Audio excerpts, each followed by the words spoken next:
34절 35절 말씀입니다. 무리와 제자들을 불러 이르시되 누구든지 나를 따라 오려거든 자기를 부인하고 자기 십자가를 지고 나를 따를 것이니라. 누구든지 자기 목숨을 구원하고자 하면 잃을 것이요 누구든지 나와 복음을 위하여 자기 목숨을 잃으면 구원하리라. 아멘.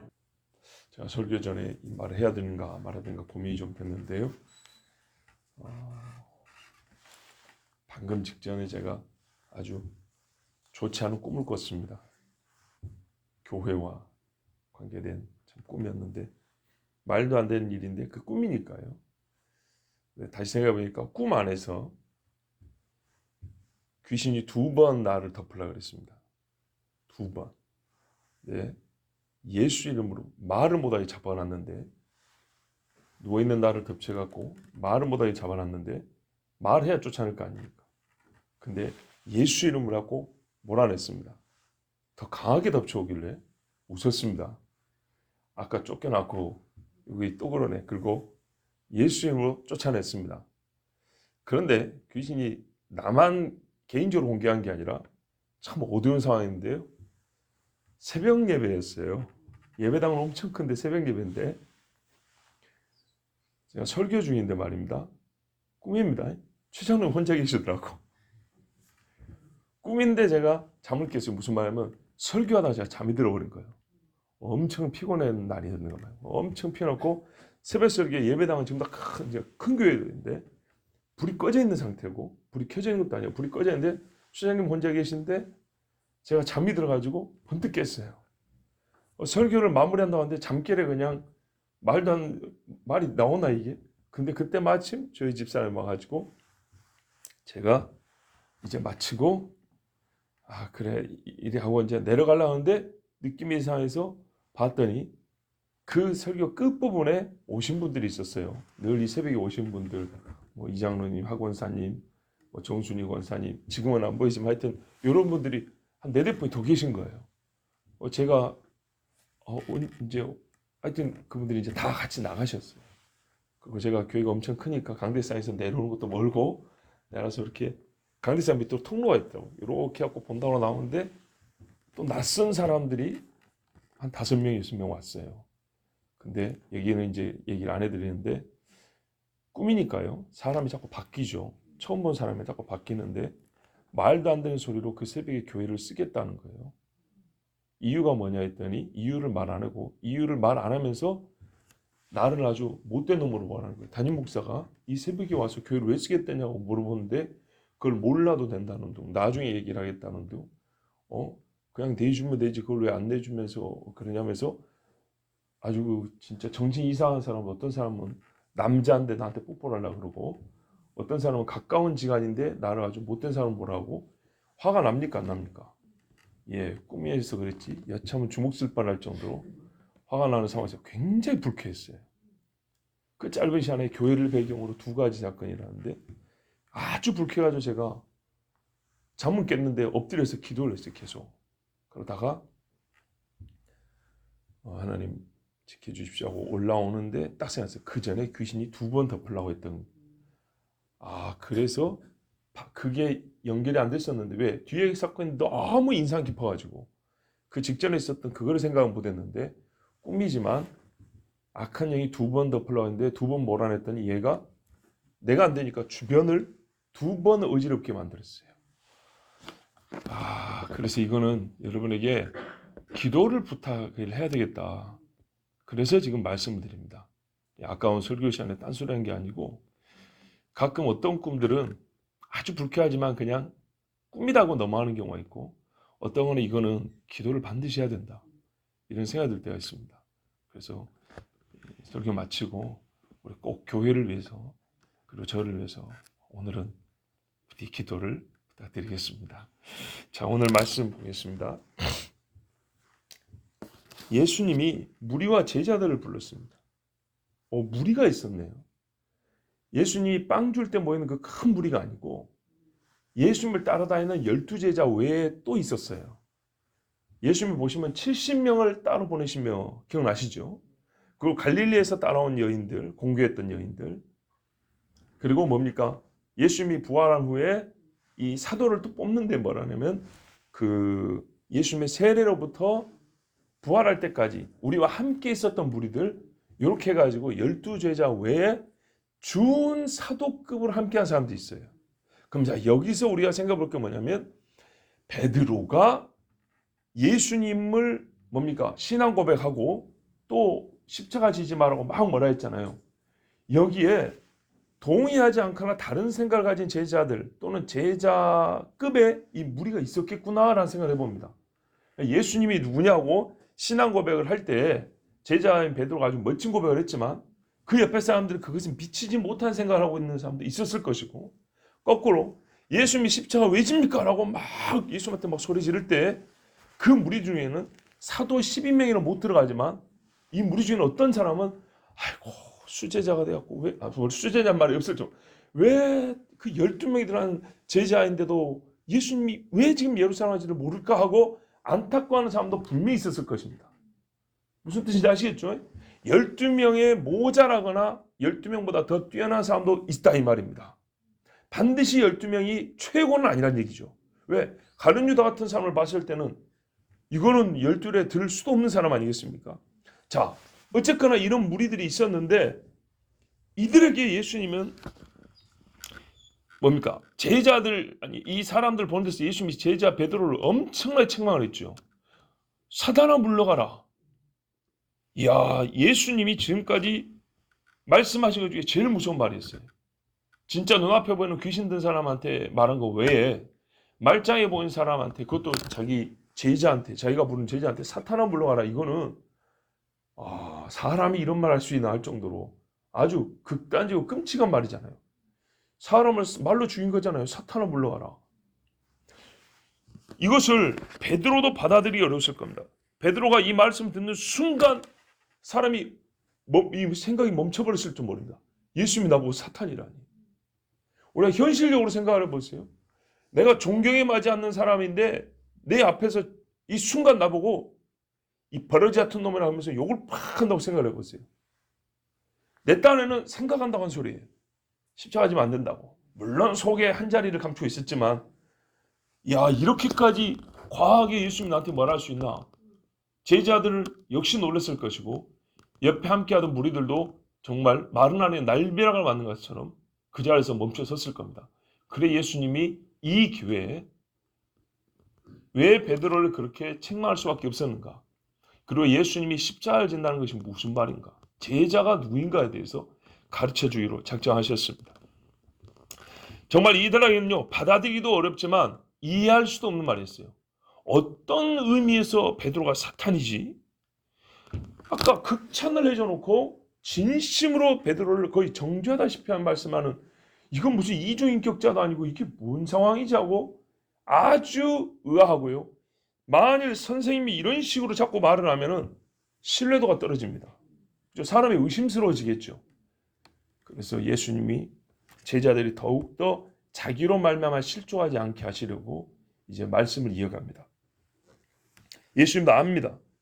이들이 받아서 충격이나 두려움이나 놀람이나 또는 예수님에 대한 일종의 의심이나 불만이 이렇게 올라오고 있다는 걸 압니다. 그래서 십자가 죽음에 대한 설명을 더 해주지 않고 이 말이 중요합니다. 십자가 처음 나온 상황이기 때문에 십자가에 대한 설명을 해줘야 돼요. 근데 십자가에 대한 설명을 더 해주지 않고 상식적으로 이게 더 필요하고 적절한 타이밍인데요. 그걸 안 해주지 않고 주님을 따름에 대한 원칙, 제자도 말 그대로 제자의 길에 대하여 제자들의 인식을 완전히 새롭게 해주는 가르침을 줍니다. 자 보세요. 왜 이 문제가 생기냐면 나 십자가 진다 그랬거든요. 왜? 내가 죽임을 당한다 그랬어요.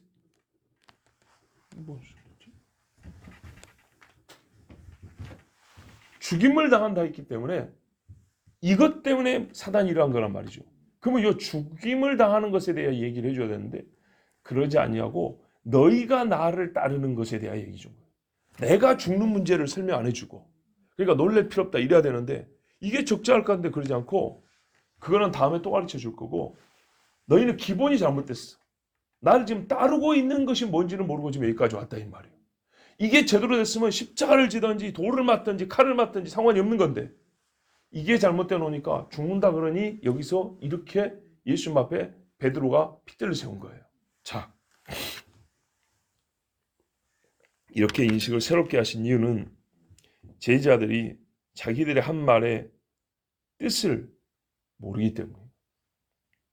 또 제자됨의 본질에 있어서 지금 한 말, 예수님 죽으면 안 됩니다라는 이 말이 얼마나 제자됨에서 거리가 먼 말인지, 제자됨의 본질하고는 아무 상관이 없는, 즉 제자됨을 깨뜨리는 말인지를 그들이 모르기 때문에 예수님이 이것을 수정해 주십니다.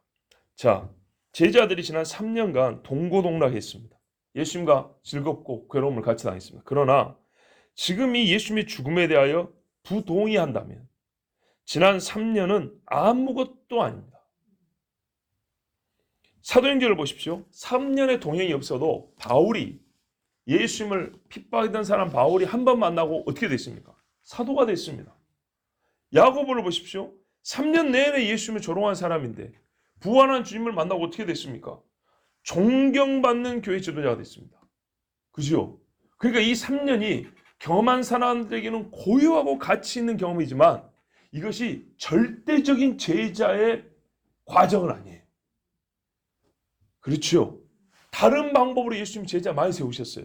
근데 이들에게는 이 3년이 정말 필요가 있고 주님이 주시고자 하는 더한 선물이었어요.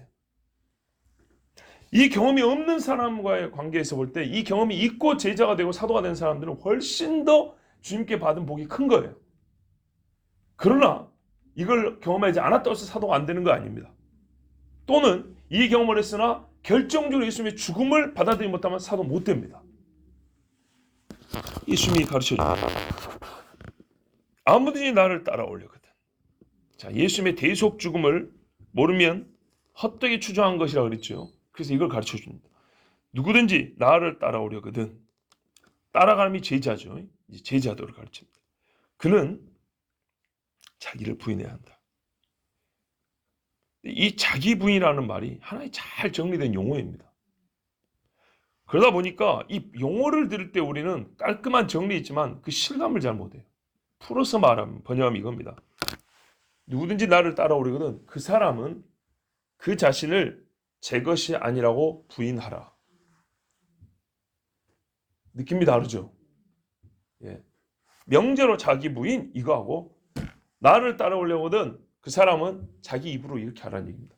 너는 네 자신이 아니라고 내 것이 아닙니다 라고 부인하라.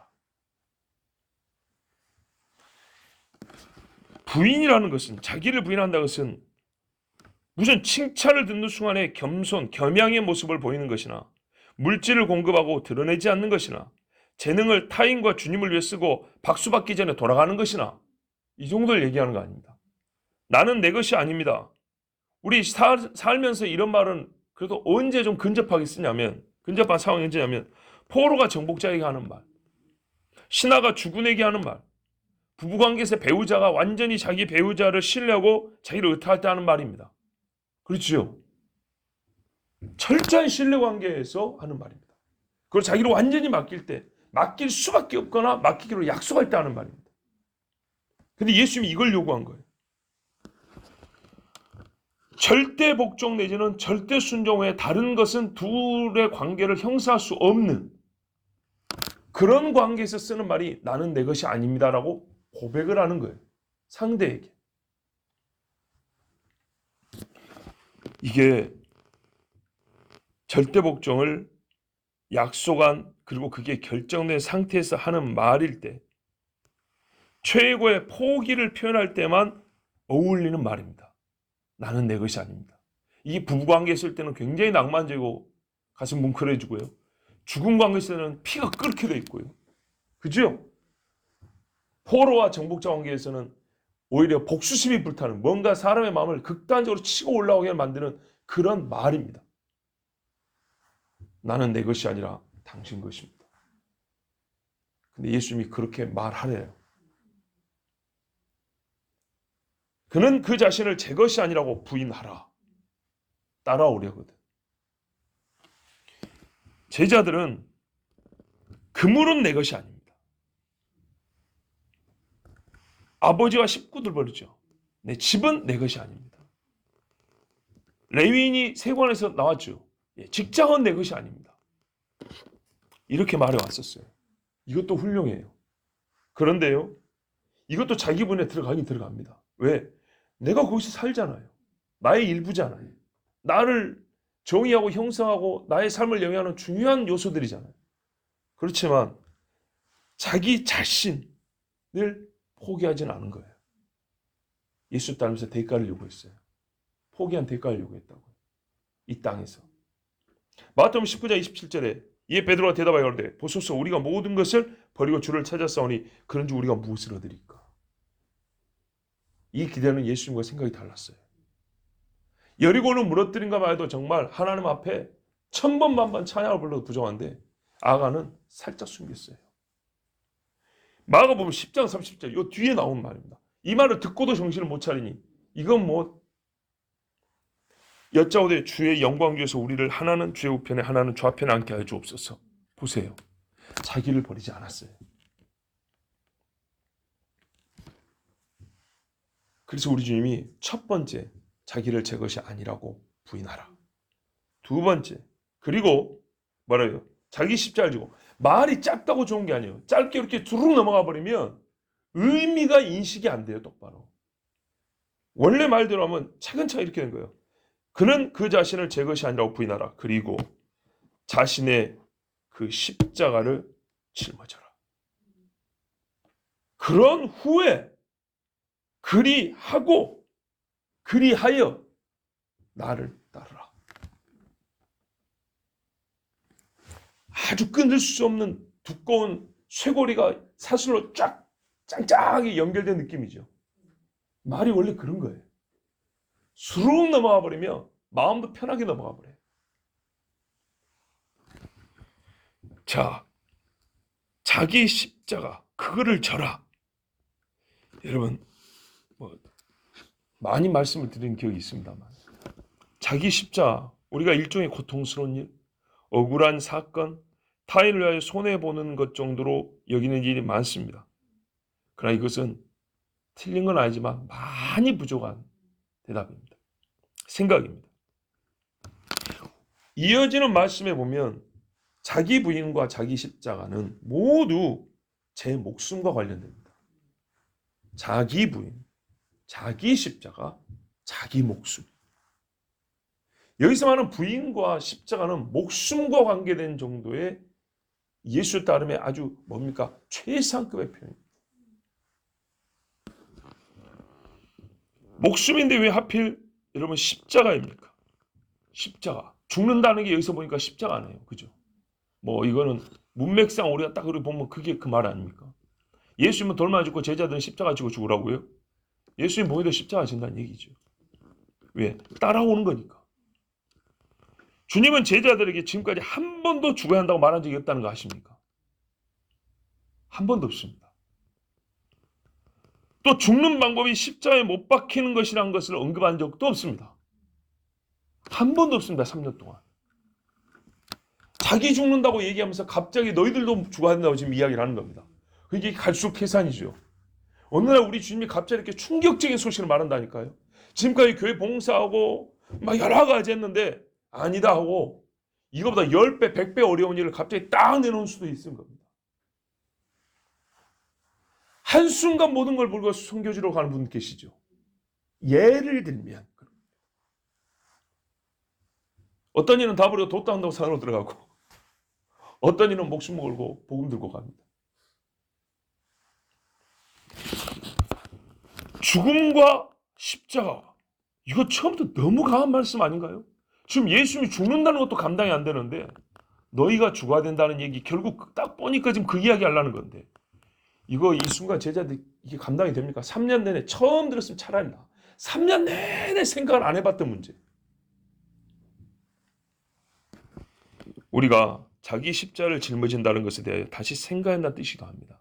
우리 역시 교회 와서 편한 신앙생활 10년, 20년인데 어느 날 갑자기 순교 어려웠죠. 솔직히 말씀드려서 어려웠죠. 어려웠어요. 내가 순교자가 아닌 상황에서 가르치는 것도 어려웠는데 그것을 말로 주거니 받거니 한다는 것도 너무 어려운 얘기. 예수님도 아세요. 보세요. 너희 보고 죽으라는 얘기 아니라 내가 죽는다는 얘기만 해도 제자들이 이 난리를 펴는데 거기다가 한술 더 떠서 이 기회를 놓치면 안 되겠다. 여기서 이 잘못된 생각, 여기서 형성되지 않은 제자도에 대한 인식을 갖고 계속할 수는 없다고 예수님이 여기서 그냥 더 나가버리잖아요. 너희도 죽어야 된다고. 따라가겠습니까? 그런데 감사한 게 뭐냐면 베드로와 제자들이 간다는 거예요. 가만 보니까 이해도 못했어요. 왜 뒤에 가서 또 뭐 달라고 막 하고 예수님 십자가에 다 숨어버리고 도망가지 않아서 그러고 가요. 참 이게 아무리 괜히 하는 소리 아니라 괜히 하는 소리가 진짜로 이게 우리하고 똑같은 모습이에요. 우리가 그래요. 그리고 우리가 그런단 말은 이것이 헛된 건 아니란 얘기예요. 베드로가요 대제사장 집까지 들어가요. 그죠?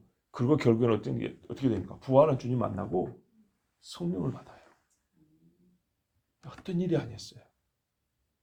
들을 이유가 있었고 예수님이 말씀하실 가치가 있는 이야기였어요. 자, 우리 한번 같이 들어볼게요. 여러분 십자가는 모양이 십자 모양이라고 그런 것이지 말 그대로 나무에 달린다는 얘기입니다. 나무에 달린다. 이스라엘 사람들에게 나무에 달려 죽는다는 것은 하나님의 저주를 받은 자 그런 말입니다. 다 아시죠? 신명기 21장 23절에 보면 그 시체를 나무 위에 밤새도록 두지 말고 당일에 장사하여 내 하나님 여호와께서 내게 기업으로 주신 땅을 더럽히지 말라. 자, 죄지은 자, 우상 숭배한 사람을 나무에 달아 죽이라고 그랬어요. 근데 밤새도록 달아두지 마라. 그렇게 끔찍하게 죽였지만 너무 오래 두면 안 된다. 왜냐? 나무에 달린 자는 하나님께 저주를 받았습니다. 이 저주받은 자를 계속 두지 말라는 거예요. 계속 저주되게 하지 말고 그러니까 그들의 저주가 아니고요. 땅을 저주받은 자의 땅으로 계속 두지 말아요. 바로 묻어버리라는 거예요. 하여튼 저주받은 자라 그랬어요. 하나님께 저주받은 자. 갈라디아서 3장 13절에도 그리스도께서 우리를 위하여 저주를 받은 바 되사 율법의 저주에서 우리를 속량하셨으니 이 말은 율법 이꼴 저주가 아니라 율법이 하나님의 의를 행하지 않는 자에게 내린 하나님의 벌을 얘기했어요. 심판을. 그걸 율법의 저주라고 부른다 했어요. 그 저주는 아까 신명기 말씀입니다. 불의한 자는 하나님이 나무에 단다 그랬다고요. 이것을 예수님이 대신 받고 어떻게 우리를 속량했다는가. 값을 쳐 속량했으니 기록된 바 나무에 달린 자마다 저주 아래 있는 자라 하였음이라. 갈라디아서 예수님의 복음을 할 때 신명기 이 말씀을 써요. 나무에 달린 자마다 저주받았는데 저주의 근거는 율법고 하나님의 의다. 그 하나님의 의가 죄인들에게는 나무에 달으라고 명령한다. 근데 예수님께서 우리가 달려야 될 그 나무에 대신 달려 죽었다. 그리고 우리가 속량함을 받았다. 요거 설명하려고 신명기 말씀을 인용을 했어요. 자, 구약의 신뢰가 있습니다. 민수기 25장에 바알볼에서 미디안 여자들이 미인계 쓰니까는 가가지고 이스라엘 남자들이 우상에 분명히 말하면 절하고 그 음식을 먹고 음행하고 요 세트로 세 가지 죄를 다 지었어요. 그랬더니 어떻게 되냐? 연병을 하나님이 내려가지고 하루에 23,000명 죽었죠. 그리고 그 뒷날까지 해서 후유증으로 24,000명 죽었어요. 근데 24,000명만 죽었냐? 아니요. 그건 연병으로 죽은 사람이고 또 하나님이 모세에게 뭐라 하냐면 백성의 두령들을 잡아 죽이라고 그랬어요. 지도자들. 그래서 중요한 이야기가 나오는데 모세가 사사들에게 명하여. 저는 이 부분이 사실 궁금했거든요. 민수기 쓰면서도. 여러분, 두령이 잡히겠습니까? 나 죽이라고? 아니겠죠. 아니, 각 집안의 우두머리들이 자기 잡아가라고 자기를 내주겠냐고요. 그 집안 사람들이 내주겠냐고요. 뭔가 강제력이 동원돼야 되거든요. 분명히 맞죠. 그래서 야 모세한테 맨날 불평불만하고 소리 지르는 사람이 모세가 자기 아버지 끌고 나면 끌고 오겠나? 자기 삼촌 숙부 뭐 데리고 와서 죽이라면 죽이겠나? 말 안 들을 텐데. 근데 이게 다 시행이 됐어요. 본문을 다시 보니까 모세가 사사들에게 명하였어요. 일찍이 50부장, 100부장, 1000부장 세워놨죠. 요 사람들이 모세의 권위 안에 있었던 거예요. 그러니까 사법권을 발동해서 사사의 원래 말은 뭐예요? 재판하는 사람들이거든요. 잡아와라 했더니 그들이 가서 잡아왔어요. 자, 이래가지고 백성의 두령들을 달았어요. 그러니까 24,000명보다 더 많은 사람이 죽임을 당한 거예요. 여기에 나무에 달린 자가 나옵니다. 또 사무엘하 21절에 보면 기브온 사람들이 사울이 말이죠. 기브온은 죽이지 않는다고 여호수아와 약조를 했는데 사울이 이스라엘 사람들에게 표적 먹겠다고 기브온 사람들을 많이 죽여버렸어요. 그리고 어떻게 됐습니까? 사울의 아들들 7명 갖다 달았죠. 나무에 달아 죽였잖아요. 요런 사례에서 봅니다. 그래서 그 나무에 달린 시신은 아무도 손을 못 댔습니다. 원래는 해가 지기 전에 내리라 그랬거든요. 그런데 달기는 달았는데 이 끔찍한 일에 이스라엘 사람들이 손을 안 대고 기브온 사람들도 보라고 그대로 놔둬버렸습니다. 그랬더니 사울의 첩 리스바가 그 앞에서 막 울면서 몇 달 동안 새를 쫓았다 했잖아요. 그러니까 다윗이 내려라 그랬어요. 묻어라. 그리고 하나님께 기도를 했더니 하나님이 그때서야 기도를 들었다 했어요. 자, 이렇게 이게 바로 공의의 만족입니다. 하나님 앞에 죄진 것은 율법대로 심판하는 겁니다. 그래야 하나님이 기도를 듣는 겁니다. 자, 이런 사건에서 분명히 구약의 신뢰와 복음에 대한 설명을 할 때 나무에 달린 자는 하나님께 저주를 받은 자라 이거를 가르쳐주고 유대인들이 이걸 다 알고 있습니다. 그러니 제자들이 정말 우리 한국식으로 하면 미치고 환장할 이야기예요. 우리가 지금 어찌해야 된다는 얘기죠? 나무에 달려야 된다는 얘기잖아요. 이 소리 들으려고 3년 동안 왔나? 이 사기꾼 아니야? 지금 3년 내내 이 말 안 하고 숨겼고 이제 와가지고 나무에 달리라니. 와, 예수님이 제자들을 배신한 건가요? 제자가 예수님 배신한 건가요? 이들이 집에 가면서 배신이야 배신 그럴 수도 있겠죠. 주님. 그런데 예수님 말이죠. 배신한 게 아니었어요. 왜냐하면 예수님이 그 전에 처음 제자들을 모을 때라보다 그들이 따라올 때 그랬잖아요. 세례 요한이 뭐라 했습니까? 요한복음 1장에 보면 보라 세상 죄를 지고 하는 하나님의 어린 양이라고 그랬어요. 이 번역은 잘못된 번역입니다. 오리지널 원문에 세상 죄를 제거하는 하나님의 어린 양이라 완전히 속죄제의 의미를 정확히 가르치고 있어요. 그리고 처음 따른 제자가 누굽니까? 안드레 아닙니까? 베드로의 동생. 본래 세례 요한 따르는 세례 요한 제자입니다. 세례 요한 제자가 세례 요한의 그 말을 듣고 예수님께 갔습니다. 처음부터. 그리고 자기 형님한테 소개를 했습니다. 그죠? 무슨 말이냐? 제자들은 처음부터 하나님의 양으로 예수님을 소개받았다고요. 양이 왜 유대인에게 유명하고 의미가 있죠? 제물이기 때문입니다. 제물. 죽는 것이기 때문에 의미가 있는 것입니다. 유월절 말이죠. 속죄 제물. 저 양이 죽어 내가 사망에서 벗어났다. 이게 하나님의 어린 양이 의미하는 가장 고유한 율법에서만 찾을 수 없고 이스라엘만 갖고 있는 고유한 의미입니다. 근데 그거를 몰랐거나 무시한 것은 제자들 책임입니다. 숨긴 적이 없습니다. 자, 그리하여 너는 나에게 따르라. 예수님의 말씀대로 하면 자기를 부인하라와 자기 십자가를 짊어지라. 이 두 가지가 아니면 어떻게 해요? 예수님을 따를 수가 없습니다. 따르는 것이 아닙니다. 그러므로 지금까지 갖고 있었던 예수 따름에 대한 생각을 수정해야 합니다. 그죠? 주님께 항변을 막아서는 안 됩니다. 두 번째, 예수님과 같이 십자가를 지겠습니다 하고 고백을 해야 됩니다. 이게 참 만만한 일은 아니죠. 물론 우리가 십자가를 진다는 것은 대속 죽음은 아닙니다. 중보자는 오직 예수님밖에 없으니까요. 그러나 이 나무를 진다는 게 저주받은 자를 상징한 거잖아요. 우리가 남을 대신하여 저주를 받은 게 아니지만 예수 때문에 저주받는 죽음, 예수 때문에 사람들에게 저주받는 자로 죽을 수 있다는 것, 죽기까지 이것이 자기 십자가를 진다는 것은 분명히 알아야 합니다. 십자가는 저주의 죽음이지만 예수님께는 우리 저주를 대신 짊어진 대속 죽음이었죠. 우리에게는 저주의 죽음이지만 이것이 바로 예수님을 온전하게 믿고 나의 구주로 따른다라는 절대적 증거입니다. 제자들이 무죄한 자로서 죄인이 되어 죽음까지 가고야 합니다. 여러분, 세상에서 예수 믿으면 사람이 참 착해집니다. 의로워집니다. 그런데 아무리 의로운 자라 할지라도 예수 믿는다는 것 때문에 죄인이 되어서 더 악한 죄인에게 죽음을 당하는 꼭 예수님처럼 말이죠. 예수님은 우리 때문에 죽으셨고 그리고 대속의 죽음이었고 우리는 대속은 하지만 예수 믿는 것 때문에 죽임을 당하고 복음을 전했다는 것 때문에 죽임을 당하는 이것이 바로 예수님을 따르는 제자도 제자의 길 자기 십자가를 지는 겁니다. 그래서 주님은 이 제자의 길을 핵심 목숨을 내놓아야 한다는 것 이것이 이 제자의 길의 핵심이라는 것을 숨기지 않고 계속 이어서 가르쳐 줍니다. 35절 보시면 나와 복음을 위하여 나와 복음 때문에 자기 목숨을 잃는 자 이것이야말로 제자의 길인데 이렇게 제자의 길을 걷는 자는 구원받으리라 그랬습니다. 원문대로하면 구원받으리라 구원하리라죠.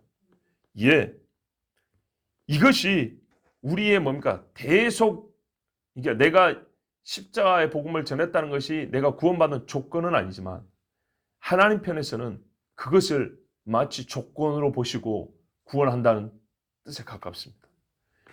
오늘 시간강사 뒤에까지 안 봤지만 38절 보면 뭐라고 되어 있어요? 인자가 하나님의 영광 가운데 올 때 아버지 하나님 앞과 천사 앞에서 그를 시인하리라 부끄러워하리라 이렇게 되어 있죠. 뭐 때문에요? 네가 부끄러워하면 나도 부끄러워하고 네가 시인하면 나도 시인하고 그래서 받으리라가 아니라 하리라는 능동으로 이게 우리 믿는 자기 주체적으로 믿는 자기 선택으로 믿는 우리에게는 이게 얼마나 필요하고 말 그대로 내 주체성을 가지고 고백하고 해야 할 일인가.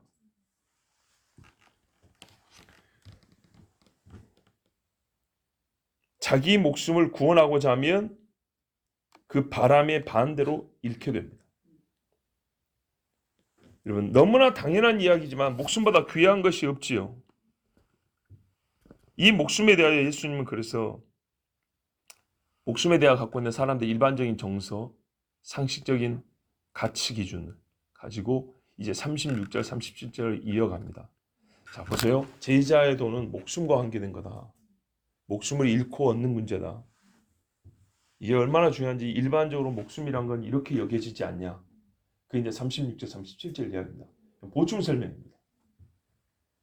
너희가 다 상식으로 인정하는 바 목숨이 최고지. 그래, 목숨이 최고야. 그렇다면 내가 너에게 제자도에 있어서 목숨을 잃은 것은 사실은 진짜 뺏으려고 한 게 아니라 그 최고의 목숨에 진짜 백의 목숨을 주려고 하는 거야. 그러니까 잃는다고 생각하지 말고 얻는다고 생각하고 내 말을 들어야 된다는 거예요. 자, 주님의 말씀에는 목숨의 두 가지 차원이 있습니다. 앞부분 35장 전반부에 보면 목숨을 구원하고자 하면 잃을 것이요. 후반부에 목숨을 구원하고자 하면 잃는다죠. 또 목숨을 잃으면 구원받는다죠. 목숨을 구원하려고 하지만 잃는다. 이거는 육체의 생명만 가지고도 상황 설명이 됩니다. 우리가 이제 예를 들어서 포로로 잡혀서 총살을 면하려고 꾀를 부렸는데 그 꾀가 들통나가지고 죽임을 당하는 거 있죠. 살라고 했지만 결국 못 살고 죽었다. 그러니까 목숨을 구원하고자 하면 잃을 것이오는 마치 흩어지면 죽는다 뭐 이런 것처럼 이 땅의 육체의 생명 갖고도 설명이 된다고요. 설명이 돼요. 그런데요. 뒷부분 목숨을 잃으면 구원하리라는 육체의 생명 갖고는 설명이 안 됩니다. 여러분 잃어버렸는데 어떻게 구원이 돼요? 잃어버렸는데 이게 끊어져 버렸는데 그러니까는 이 목숨을 예수님이 두 가지 차원에서 얘기한다는 거죠. 뭡니까? 육체의 목숨이 끊어져도 영원한 생명을 얻는다는 이야기라는 거죠. 죽는 신용으로 살게 된다는 뜻이 아니라면 부활을 말씀하신 것이 틀림없습니다. 예수님의 말씀은 주를 따르는 제자는 이 땅에서 생명을 보이지 않는 세계에서 생명으로 믿지 않고는 얻는다는 것을 믿지 않고는 될 수 없고 예수님의 부활하심 같이 새 육체로 부활한다는 믿음이 없고서는 절대 제자가 될 수 없다는 진리를 선포한 겁니다. 요약하면 그 말입니다. 이 땅에서 내를 따라 죽어도 부활한다. 부활 믿음이 있어야 한다는 얘기입니다. 그것이 없고서는 천에 없어도 제자 될 수 없다는 얘기입니다. 그래서 예수님은 죽음에서 멈추지 않고 부활까지 가르쳤습니다. 그러지 않습니까? 31절 보세요. 사흘 만에 살아나야 근데 제자들이 이 부분 안 들었다 했죠. 앞에 것만 얘기한다 그랬죠. 제자들은 사람을 낚는 어부를 듣고 따랐습니다. 살리는 기적을 보고, 죽은 자를 살리는 기적을 보고 확신을 더했고 오병이어를 먹으면서 안심했습니다. 저 양반 옆에 있으면 절대 굶어 죽지는 않겠구나. 바람과 바다를 잠잠케 하고 귀신을 쫓아내는 모습을 보고 아, 승리다. 세상 권세 굴복하겠구나. 이런 생각을 했습니다. 그런데 이제 와서 죽어야 한답니다. 속은 것입니까? 아닙니다. 예수님은 그들이 잘못 생각하고 있는 제자에게를 새롭게 바꿔주셨습니다. 그들이 요만큼 알고 있는 것을 다 가르쳐 주신 겁니다.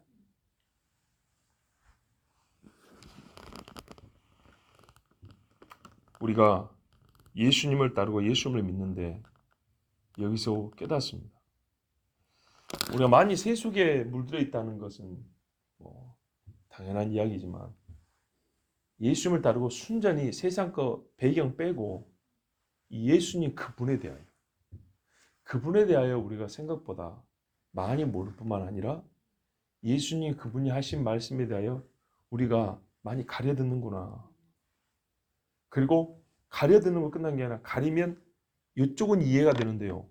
가려버린 이쪽은 이해가 아예 안 되어버립니다. 그리고 이게 오래 가버립니다.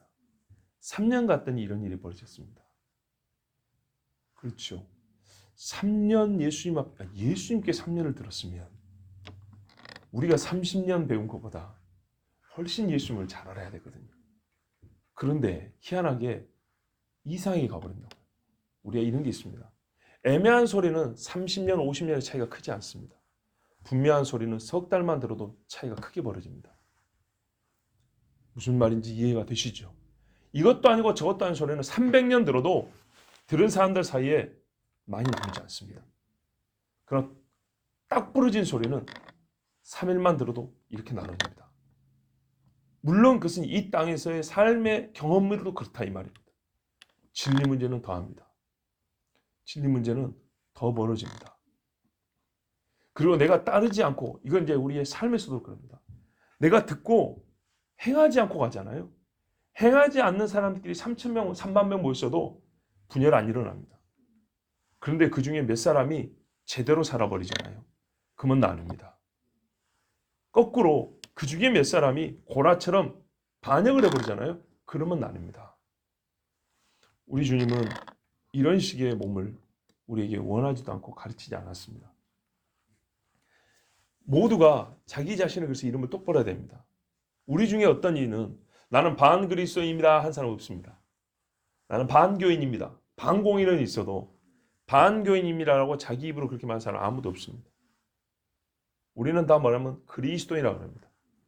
이거 얘기 안 해주면 섭섭한 이야기죠. 서로가 서로를 부를 때 형제자매라고 부릅니다. 이 중요한 겁니다. 적어도 좀 부족하지만 다 제자라고 불리기를 원하고 다 그리스도인이라고 불려지고 서로 그렇게 부릅니다. 그러면 이제 이게 이 문제입니다. 보십시오. 제자 베드로가 예수님의 죽음에 대하여 그가 아직 육으로 얻고 싶은 거 있어서 아닙니다 해버렸어요. 아닙니다 했더니 예수님이 여기다 대고 뭐라고 말씀하냐면 사탄이라고 그랬어요. 자, 여기서 예수님과 제자들은 헤어질 수 있었어요. 자, 여러분 정말로 나는 성경을 여러분 뭡니까? 이 현실과 동떨어져 있는 것을 아주 잘못됐다고 보는 겁니다. 실제입니다. 실제는 실제로 봐야 돼요. 상상력이 부족하다는 말을 여러분 문학 실력이 부족하다는 말로 오해하지 마세요. 그 말은 현실 감각이 부족하다는 얘기입니다. 현실 감각. 홍해를 밑으로 지나갔지 않습니까? 그러면은 물이 원래 떨어지는 건데 어떻게 했다는 얘기죠? 올라갔다는 얘기입니다. 올라갔다고. 여기서 계속 걷어 올렸다는 얘기입니다. 아시겠죠? 어떻게 걷어 올렸더니 바람이 불었답니다. 바람이 계속 물을 걷어 올린 거예요. 그럼 옆에는 뭐죠? 물이죠. 그렇죠? 물이라고요, 물. 어떤 우리 정말로 미아실한 놈은 이렇게 한번 손을 찔러낼 수도 모를 일이라고요. 매우 현실적이에요. 바람이 근데 새까만 바닷속에 수십 미터 속에 횃불을 들고 간다고요. 상상해보세요. 멋지지 않습니까? 이건 현실이에요. 제가 말하는 상상력이라는 거는 현실을, 성경을 실제로 읽으라는 얘기예요. 실제로. 오늘 여러분 이게 우리의 실제에 있다고 생각해 보세요. 이따가 또 나와 여러분을 대입시키지 말고 나와 예수님을 대입을 해서 보라고. 예수님 앞에 지금 내가 베드로처럼 서 있다고 생각하시라고요. 우리 모든 인간의 성질을 가진 입장에서 예수님이 오늘같이 이렇게 말해버리면 진짜로 우리도 할 말 있다 이거죠. 우리가 속았다. 처음부터는 금을 걷어낼 때 금을 본전도 못 얻고 죽어야 된다고 얘기를 해주던지. 그죠? 아니 철밥통을 내놓고 나올 때 국민연금은 못 받아도 내가 딱 한 자리 올라오면 너 저기 충분히 먹고 살 거다가 뒤로 이렇게 다 얻을 수 있는 그런 자리 줄게. 뭐 그러셔야 뭐 레위도 이거 나올 만한 거지. 그런 말 안 해줬어요. 물론 그분들도 그렇게까지 기대한 건 아니었어요. 구체적으로 뭘 예수님이 줄 거라고 기대한 건 아니었는데 그 엄청난 부르심의 그 권위 앞에 끌려 나온 거였어요. 그렇지만 권위 앞에 끌려 나왔던 그 찰나의 경험이 3년 내내 이 사람들의 마음을 항상 영적으로 거룩하고 고상하게 유지시켜주는 못했어요. 그 고생하는 가운데 역시 세상 사람들의 생각과 사고방식들이 이게 그대로 머물러 있었어요. 이게 이제 올라오는 겁니다. 그러니까 이 순간에도 그동안 예수님이 얼마나 진짜 죽은 자를 살리고 눈앞에 봐놓고도 부활이란 말은 귓구멍에 들어오지도 않고 죽음 요거 한 가지로 예수님을 말합니까? 사탄처럼 몰아붙였잖아요. 이게 우리가 결정적인 예수님의 부르심을 받을 때 표현하자면 이게 제2의 부르심입니다. 소명에서 사명으로. 절대적인 예수님의 사명으로 부르심 받을 때 우리 인간들이 보통 주님 앞에 보이는 반응입니다. 그건 아니죠. 나 여기까지는 왔는데 그건 아니죠. 이게 우리의 실제 삶입니다. 그럼 어떻게 됩니까? 봐보세요. 거기는 못 갑니다고 예수께서 머물러 있거나 아니면 거기는 못 갔기 때문에 차마 염치가 없어서 이제 그냥 아예 가겠습니다 하고 교회를 떠나거나. 그러죠. 봐보세요. 금을 버리고 온 나에게 목숨 버리라면 그때부터 멈춰 있거나 아니면 목숨 못 버리는데 그래서 우리 이렇게 관계하기는 좀 어렵습니다 하고 아예 그물로 가버립니다. 이게 우리 교회에서 실제 일어나는 일들입니다. 그죠? 그런데 그 실제 일어난 일들을 눈앞에 보면서도 그나 나나 우리나 너나 다 우리 말만 예수님이 제자 이렇게 불렀다고. 크게 잘못됐죠. 그런다고 우리끼리 제자와 제자 아닌 사람을 가릴 수는 없어요.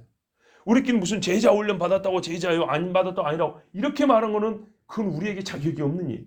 우리에게 허락되지 않은 판단들이에요.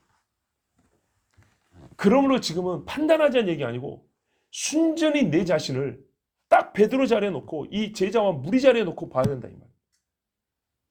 우리가 실제로 주님 앞에 이런 부르심을 두 번째 부르심을 받는 것 같은 이 부르심을 받고 있는 세대입니다. 이 음란하고 간음하는 세대 속에 우리는 뭐냐면요. 철저하게 자기 십자가를 지고 자기를 부인하라는 명령을 받은 세대 아니겠습니까? 그러지 않고는 이 음란하고 간음한 세대 속에서 살 수가 없고 우리는 예수 믿는 사람이라고 말할 수도 없는 진짜 뒤죽박죽된 세상입니다. 뒤죽박죽된 세상에서 같이 뒤죽박죽 되어주면은 정말 사회 적응 잘하고 세상에서 참 좋은 소리 듣고 살 수 있습니다. 근데 우리 주님이 하필 세상이 더러워질 대로 더러워지는 끄트머리 꼭 십자가지 않는 그 끄트머리 와갖고 이제서 십자가질 합니다. 아니 순교해라 소리를 80년대 부흥할 때부터 얘기해 줬으면 좋았지. 근데 그때 그 말씀 안 해주셨어. 지금 까딱하면 진짜 죽게 된 이 순간에 이거 교회를 다녀야 되냐 말아야 되냐 이런 순간에 너 죽어야 된다. 이런 말씀을 하세요. 근데 미안하지만 이게 예수님 방식이에요. 이때 돼야 진짜와 가짜가 확실히 갈라집니다. 한참 부흥할 때 여러분 다 약속했고 다 서원하고 다 고백했어요. 예, 세계 선교하겠다. 100만 명이 모인데 거기서 손들하면 누가 안 들겠어요? 누가 안 들겠냐고. 예? 수천 명이 모인 집회에서 오늘 하나님 앞에 자기를 서원한 약 박치기로 서원한 사람들 나오십시오 하면 누가 안 나겠냐. 그거를 외친 사람이 잘못됐다는 게 아니고 그런 분위기 안에서 정말 그게 무엇인지 깊이 생각해 보지 않고 그냥 손들고 그냥 나왔던 사람이 얼마나 많고 그것을 지금 잊고 사는 사람이 얼마나 또 많은지 주님 앞에 우리가 요구를 받습니다. 이거는 주님의 명령입니다. 자기를 부인하라. 자기 십자가를 지라. 그리하여 뭐라면 너희들이 아니죠. 너는 나에게 따라오라. 나를이 아니에요. 원문은. 문법적으로는 좀 말이 안 되죠. 나에게입니다. 나에게는 어떤 의미에서는 좀 거리감이 느껴지는 말이에요. 그죠? 너에게 간다 할 때는 너가 좀 멀리 있을 때 이야기잖아요. 그죠? 나에게 따라오라. 생각보다 예수님은 요만큼 계시면 좋은데 좀 멀리 가 계세요. 한 걸음 가기도 버거운 우리한테 예수님 한 10걸음 가 계신 다음 그러면서 여기를 단숨에 따라오래. 야, 저 멀리 1000걸음이나 앞서 가셔놓고 따라오래요. 그게 제자의 길이랍니다. 그러면 광야를 아시죠? 법궤는요 3일 길을 먼저 갔어요. 3일 먼저 죽으시고 부활하시고 3일 먼저 법궤가 머문 자리에 백성이 가서 머물렀어요. 얼마나 성경이 숫자라는 게 무의미하지 않은가 보세요. 법궤가 3일 길을 먼저 가고 백성이 머물 자리를 알려줬어요. 예수님이 먼저 3일 전에 죽으시고 부활하셔서 우리에게 우리가 얻을 너희가 목숨을 잃으면 구원하리라는 그 생명의 뭔지를 우리 주님이 가르쳐 주셨어요. 우리 주님이 요구하십니다. 특별히 어려운 시기에 어두운 시기에 하필은 왜 주님 일찍이 가르쳐 주시고 일찍이 명령하시지 왜 이제서 연약하고 참 어두워질 대로 어두워진 이 순간에 나에게 십자가를 요구하십니까? 그러나 예수님도 제자들에게 그렇게 하셨고 지금 이것이 들려져야 할 말씀이기 때문에 우리에게 주셨습니다. 더불어서 이 귀한 하나님의 우리 예수님의 부르심을 교회들이 전해야 하고 주님과 또 작정을 하고 주님 앞에 결단을 내려야 되는데 그러지 못하게 악한 영들은 막습니다. 제가 아까 꿈 이야기 잠깐 말씀드린 것처럼 약한 영들은 순식간에 들어와서 입을 막아버리고 몸을 누르고 이런 일을 합니다. 목사라고 새가족이라고 아무 차이가 없습니다. 늘 깨어 있어야 하고 늘 서로가 서로를 위하여 기도해 주어야 합니다. 우리의 싸움은 혈과 육이 아니라 하늘의 약한 영들에 대함입니다. 기도하겠습니다. 하나님, 베드로가 아까 몇 분 전하고 똑같은 사람인데 우리 주님은 사탄이라고 말씀하셨습니다. 제자들에게 충격적인 말씀을 하셨습니다. 순전히 인간적으로만 해석을 하면 예수님이 제자들을 배신한 것과 같습니다. 그러나 주님은 배신한 적이 없습니다. 오히려 더 좋은 것을 주시려고 그리고 이때가 가장 적합한 때이기 때문에 주님이 자기 부인을 자기 십자가를 말씀하셨습니다. 오 주님, 우리가 생각하는 자기 부인과 우리가 생각하고 지고 왔다고 생각했던 자기 십자가가 조금 달랐습니다. 그런데 그 조금 다른 것이 결정적 차이였습니다. 주 하나님, 그래서 예수님은 제자 베드로에게 사탄이라고까지 말씀하셨습니다. 우리가 주님 앞에 참 제자라고 부름을 받을지 사탄이라고 책망을 들을지 주님 두렵습니다. 그러나 우리도 주님께 궁금하였습니다. 왜 이때서야 이 무서운 끄트머리 이야기를 끝에 가서야 말씀하시고 끝에 가서야 보이게 하시고 끝에 와서야 다 와서야 우리에게 이 무서운 시대를 감당하고 이겨야 한다고 가르쳐 주셨는지. 그러나 이 또한 주님 앞에 절대 주권을 신뢰하고 주님께 모든 것을 내놓은 사람은 불만을 가지지 않습니다. 그저 감사할 뿐입니다. 모든 일은 주의 정하시며 주의 선한 뜻대로 이루어지이다. 아버지는 일과 때를 정하시는 분이시니 우리는 이를 믿고 주님을 따릅니다. 다만 구하옵기는 믿음 없는 종들을 불쌍히 여겨주사 강한 믿음을 주시옵고 영의 전쟁에서 승리하게 하여 주시옵고 우리의 등에 자기 십자가가 짊어져 있는 주님 앞에 설 때까지 이것이 끝까지 내려지지 않고 짊어져 있는 존귀하고 순종하는 제자들 되게 하여 주시옵소서. 누구든지 자기 목숨을 잃으면 구원하리라. 주의 약속을 믿습니다. 예수 그리스도의 이름으로 기도하옵나이다. 아멘. 하늘에 계신 우리 아버지여, 이름이 거룩히 힘을 받으시오며 나라의 임하옵시오며 뜻이 하늘에서 이루어진 것 같이 땅에서도 이루어지이다. 오늘날 우리에게 일용할 양식을 주옵시고 우리가 우리에게 죄 지은 자를 사하여 준 것 같이 우리의 죄를 사하여 주옵시고 우리를 시험에 들게 하지 말게 하옵시고 다만 악에서 구하옵소서. 대개 나라와 권세와 영광 아버지께 영원히 있사옵나이다. 아멘.